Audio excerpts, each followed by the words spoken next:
우리에게 주신 말씀을 통해서 하나님께서 하신 일을 기억하라 라는 제목으로 하나님 말씀 선포하겠습니다. 오늘 말씀을 통해서 엘리후는 그 어떤 고통이 와도 하지 말아야 할 일과 꼭 해야 되는 일에 대해서 우리에게 말씀해 주고 있습니다. 먼저 그 어떤 고통이 와도 조심해서 절대로 하지 말아야 될 일들, 그것이 무엇이라고 얘기합니까? 분노하지 말라는 것입니다. 17절과 18절에서 분노하지 말아야 됨을 얘기하고 있습니다. 함께 읽겠습니다. 17절 18절입니다. 이제는 악인의 받을 벌이 그대에게 가득하였고 심판과 정의가 그대를 잡았나니 그대는 분노하지 않도록 조심하며 많은 뇌물이 그대를 그릇된 길로 가게 할까 조심하라. 엘리후는 욥이 하나님께 당하는 고난 중에 분노하였기 때문에 악한 사람처럼 되었다라고 얘기하고 있습니다. 그는 분노하지 않도록 조심하라고 경고하고 있는 것입니다. 이어서 그 뒷부분 보면 18장 하반절을 보면 뭐라고 얘기합니까? 많은 뇌물이 그대를 그릇된 길로 가게 할까 조심하라 라고 얘기하고 있는데요.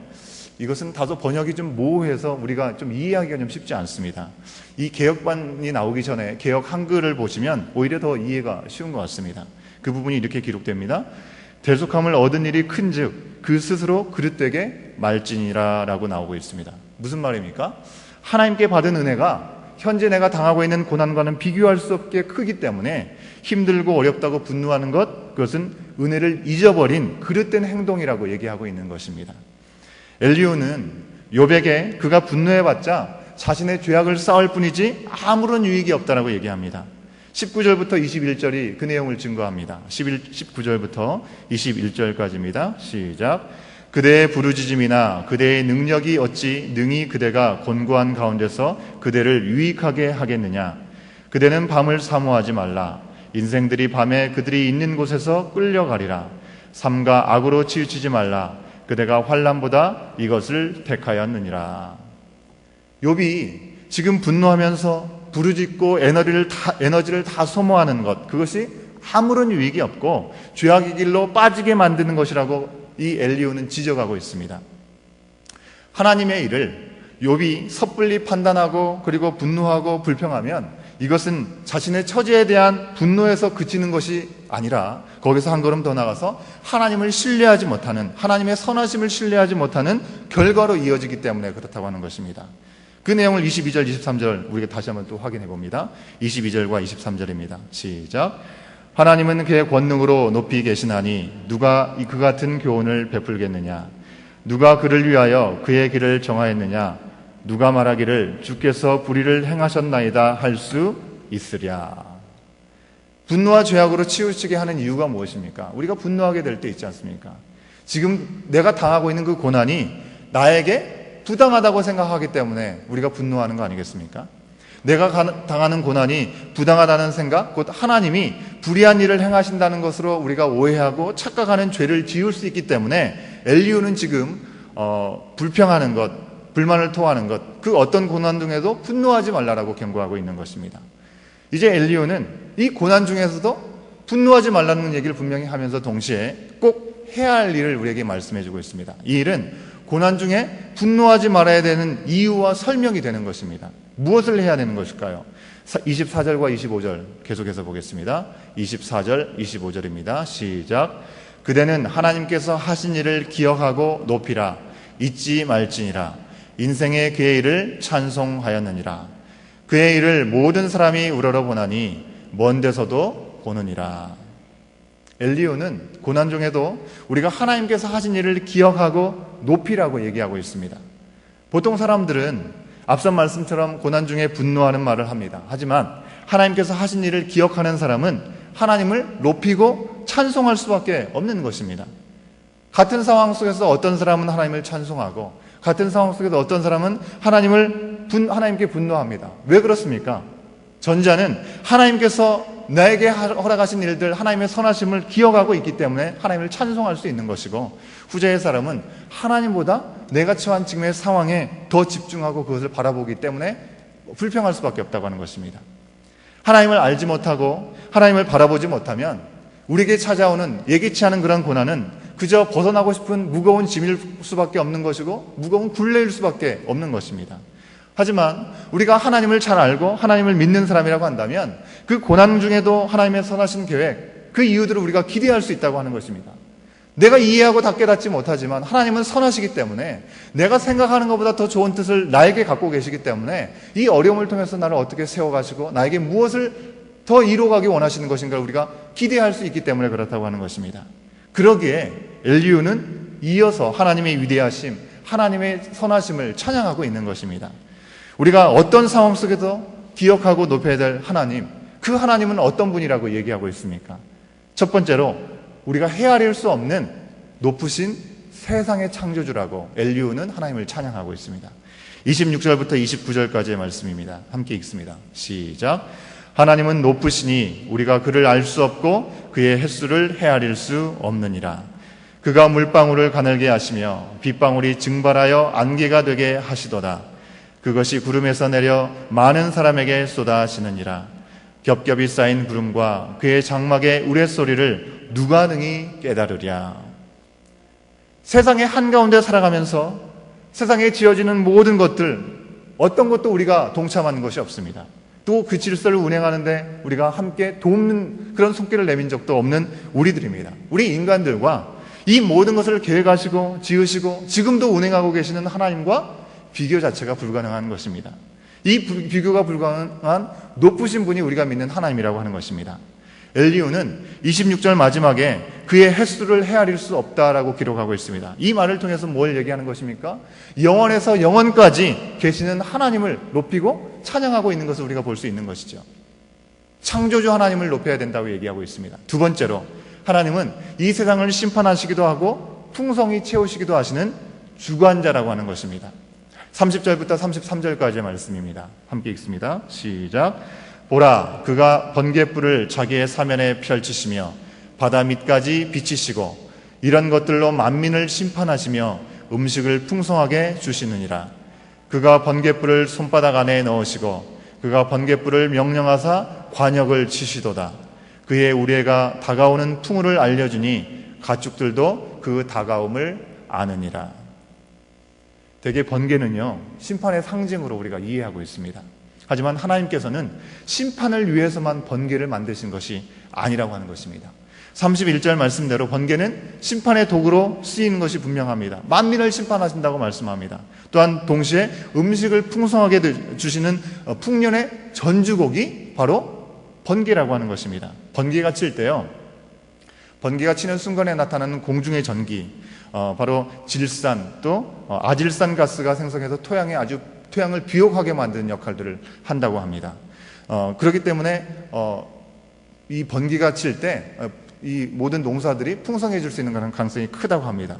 또 번개가 칠 때 같이 동반되는 것이 무엇입니까? 비가 아닙니까?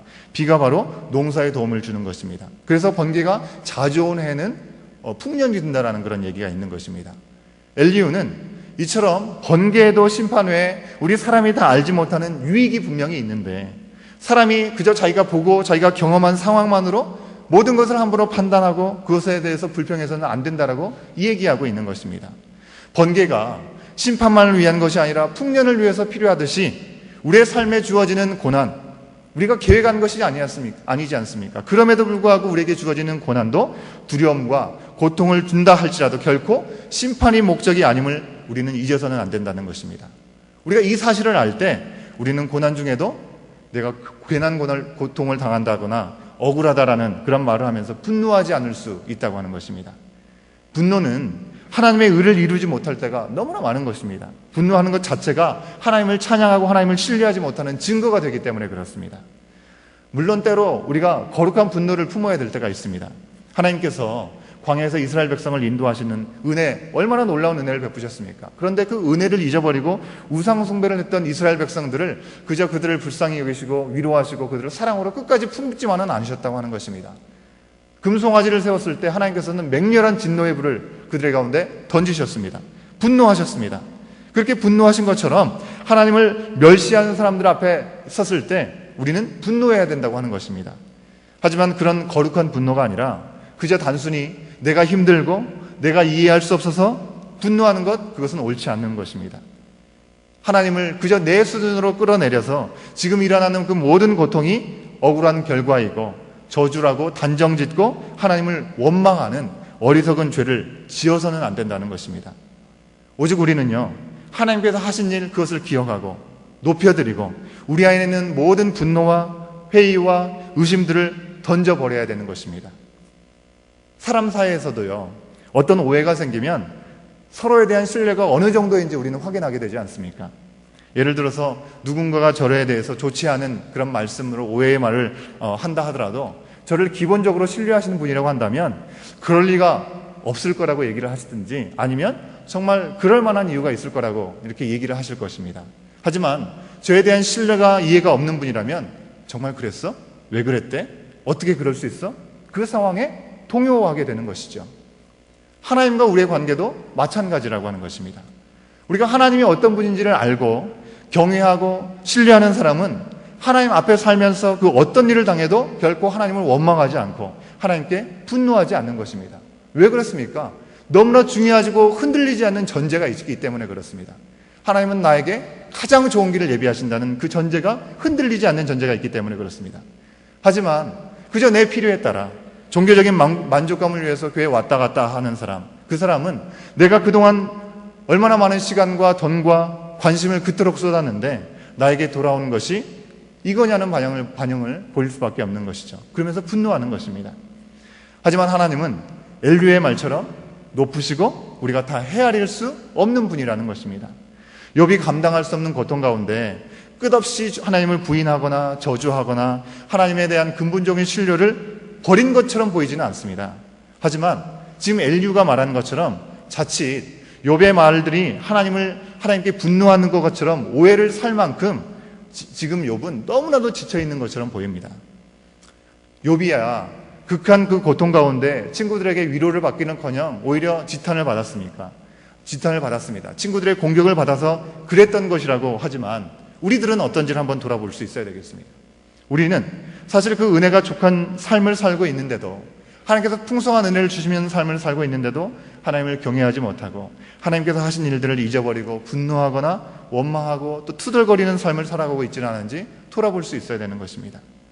우리가 받은 복을 세워보기 전에 우리의 인생뿐만 아니라 모든 우주의 하나님의 손에서 유지되고 있는 그 놀라운 은혜를 우리가 세워보기 전에 너무나도 급하게 분노하고 원망하고 어리석은 말을 내뱉고 있지는 않은지 우리는 돌아볼 수 있어야 되는 것입니다. 어제 말씀드린 대로 지금 우리가 묵상하고 있는 말씀은요, 엘류의 마지막 변론입니다. 토요일에 해당되는 욥기 38장부터 폭풍우 가운데 임하시는 하나님의 말씀이 나오게 됨을 보게 됩니다. 하나님께서 직접 말씀하시기 직전 엘리후는 마치 하나님의 등장을 알리는 것처럼 보입니다. 하나님이 어떤 분이신지 직접 우리에게 말씀해주고 있습니다. 그 얘기를 하면서 우리가 이 하나님을 높이는 것 외에 우리가 고난을 당한다 할지라도 그 가운데 할 수 있는 것은 아무것도 없다라고 얘기하고 있습니다. 우리가 지금 고통받고 외로운 상황 가운데서 있는 것 같아서 정말 위로를 받고 싶고 정말 좋은 길을 안내받고 싶을지는 모르겠습니다. 하지만 그런 상황에서 정말 필요한 것이 무엇이겠습니까? 위로일까요? 스트레스 해소일까요? 실질적인 도움일까요? 물론 그런 것들 필요합니다. 하지만 그거보다도 먼저 하나님께서 내 삶 가운데 하신 일들을 기억해서 은혜에 감사하는 삶, 그것으로 돌아가는 것이 우리가 가장 먼저 해야 되는 일이라고 하는 것입니다. 하나님을 기억하며 하나님을 높이는 일, 그 일이 고통 가운데 우리가 먼저 해야 되는 일이라는 것입니다. 그런 삶의 전환 없이 오는 위로, 그 삶의 전환 없이 오는 그런 도움들, 그것은 그저 왔다 가는 일시적인 해소책일 수밖에 없기 때문에 그렇습니다. 오늘 우리 가운데 어떤 어려움, 어떤 고통, 어떤 이해할 수 없는 상황이 우리 가운데 온다 할지라도 주님을 바라볼 수 있는 우리가 될 수 있기를 간절히 바랍니다. 주님께서 하신 높고 위대하신 일들을 찬양할 수 있기를 간절히 바랍니다. 모든 것을 지으시고 나를 거듭나게 하시고 지금도 우리를 돌보시는 그 방대하신 은혜를 우리가 찬양하는 가운데 내 삶의 고통이 아니라 은총이고 복이라는 그 모든 놀라운 은혜를 우리 가운데 허락하시고 원하신 하나님의 마음만을 우리가 놓치지 않고 감사가 충만한 삶을 놓치지 않을 때 우리에게 허락되는 그 모든 일들은 하나님께서 허락하신 놀라운 복의 통로로 사용될 수 있게 될 줄로 믿습니다. 하나님께서 하신 일, 그것을 온전히 기억하는 가운데 하나님의 선하심을 나타내는 우리의 삶이 이 하루의 가운데도 풍성해지기를 간절히 축원합니다. 함께 기도하시겠습니다. 모든 것을 지으시고 지금도 우리의 삶의 주인이 되시며 우리의 인생을 새롭게 하신 아버지 하나님, 그 은혜와 사랑이 얼마나 큰지 생각해 봅니다. 오늘 우리가 삶에 지치고 피곤하고 곤고하여 이미 베푸시고 지금도 주시는 그 은혜를 놓치고 어리석은 죄악의 길로 치우치지 않을 수 있도록 주여 우리를 인도하여 주시옵소서. 오직 주님이 행하신 일, 베푸시는 그 은혜를 기억하고 어떤 상황 속에서도 주님을 찬양하며 주님을 신뢰함으로 승리하며 나가는 우리의 발걸음이 될 수 있도록 이 하루의 삶도 온전히 주님께서 주장하시고 인도하여 주시옵소서. 이 모든 일들을 주님 앞에 맡겨드리며 이 모든 말씀 예수 그리스도의 이름으로 간절히 기도드리옵나이다. 아멘.